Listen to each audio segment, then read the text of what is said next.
Good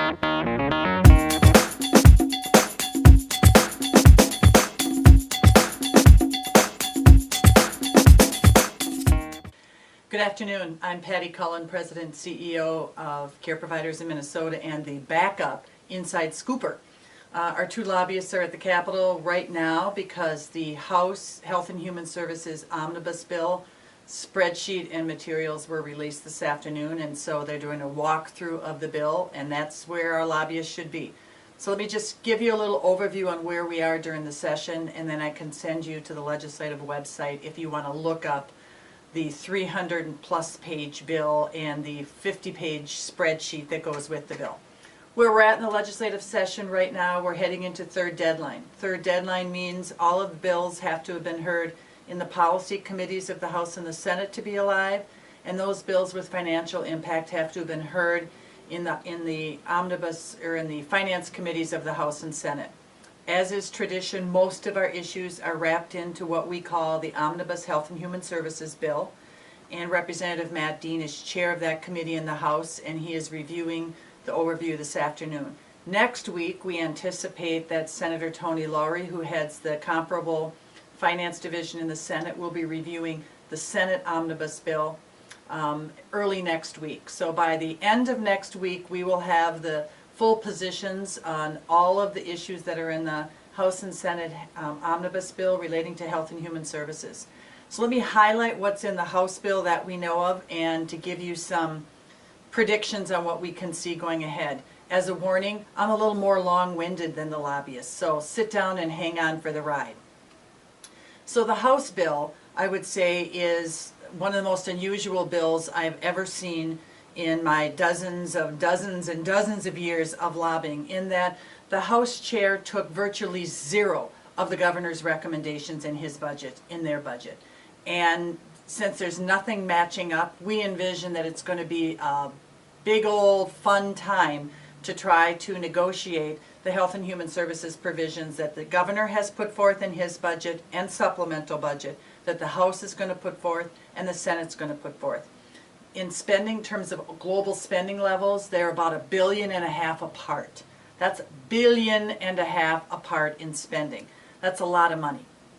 So we anticipate that there will be significant changes to the proposal as it moves through the pike, and that our job and your job is to continue to advocate for what we have been advocating for all session long, and that's payment reform and our 5% increase, both of which are included in the House bill at substantial levels.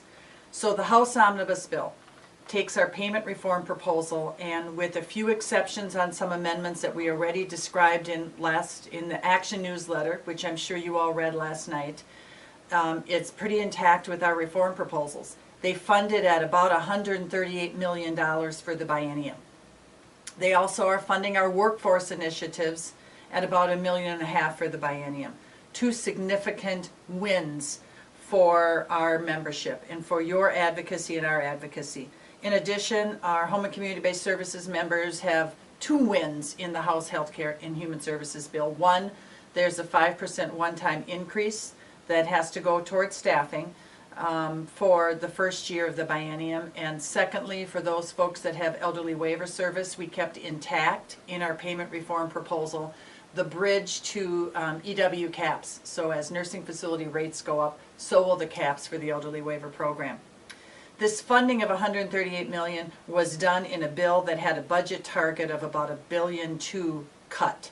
So there were significant reductions in the Health and Human Services bill. On Saturday, all the amendments will be posted. On Monday, they will have a public hearing and public testimony, and I venture to guess we will be one of the few groups that go before the committee to thank them.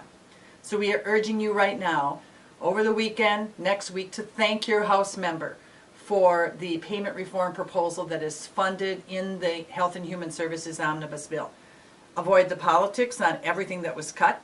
Minnesota Care was cut, MNsure was cut, significant reductions in a variety of healthcare programs. That's not our issue. We need to stay true to our message on payment reform and thank them for their investment in seniors.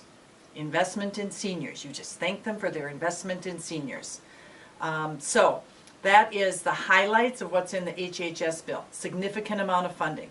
Moving to the Senate side, their targets are a lot different and their approaches are going to be a lot different. And frankly, I do not anticipate that high level of funding, even though I haven't seen the bill yet. Just indications from the bill author during the inclusion of our package in the draft, as well as their spending targets and priorities, that senator in charge of that committee will not be cutting out Minnesota Care, which saves $1 billion, and will not be cutting out MNsure. So with a relatively low spending target, we know he won't be able to fully fund our payment proposal. That's my guess. So your job again is to talk to your senator and say, you know what, the omnibus bill is going to come out next week.